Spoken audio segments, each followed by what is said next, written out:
দুর্নীতি এবং চাঁদাবাজের বিরুদ্ধে লড়াইয়ের কথা বলেছি, 60 দিনের কথা বলেছি, 90 দিনের কথা বলেছি।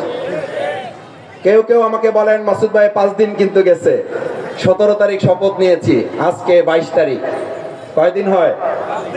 5 দিন হয়। আমাকে অনেকে স্মরণ করাচ্ছেন, আমিও বলছি ইতিমধ্যেই বহু মাদক সেবীরা মাথা নিচের দিকে লুকানোর চেষ্টা করে আপাতত গা ঢাকা দেওয়ার চেষ্টা করেছেন। আমি সতর্ক করে দিচ্ছি, 60 দিন পর এই মাথা যদি আর উচ্চকিত হয়, বাউফলবাসী তাদেরকে প্রতিরোধ করে তুলতে সামান্যতম দ্বিধা করবে না।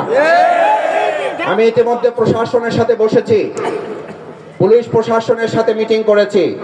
আমি আমার কাজ শুরু করেছি আপনাদের খাদেম সেবক হিসাবে। আমি উপজেলা নির্বাহী কর্মকর্তা সহ উপজেলা প্রশাসনের কর্মকর্তাদের সাথে কথা বলেছি, মিটিং করেছি। আমি তাদের সামনে আমার নির্বাচনী ইশতেহার পরিষ্কার তুলে ধরে বলেছি, এবার বাস্তবায়নের জন্য আপনাদের সহযোগিতা এবং আপনাদের পরামর্শ প্রয়োজন। কার্যক্রম শুরু হয়েছে। মসজিদের সম্মানিত ইমাম বৃন্দকে আমি অনুরোধ জানিয়েছি, খতিব বৃন্দকে অনুরোধ জানিয়েছি। আমি নিজেও একজন সাধারণ মুসল্লি হিসাবে মসজিদে মসজিদে যাওয়ার চেষ্টা করছি। সেখানে গিয়ে আমি আমার আহ্বান সম্মানিত মুসল্লিয়ানে কেরামদের কাছে তুলে ধরার চেষ্টা করছি। স্কুলের শিক্ষক বৃন্দ, কলেজ মাদ্রাসার সম্মানিত উলামায়ে কেরাম, প্রিন্সিপাল, সুপার বৃন্দ এখানে আছেন।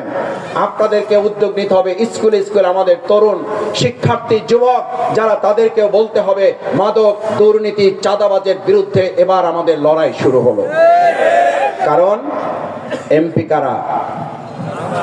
এমপির একটু হাত জাগান তো দেখি এবার। বাউফলের এমপির একটু হাত জাগান। বাউফলের এমপি গিরি কি আমরা আপনাদের বুঝাই দিতে পারছি?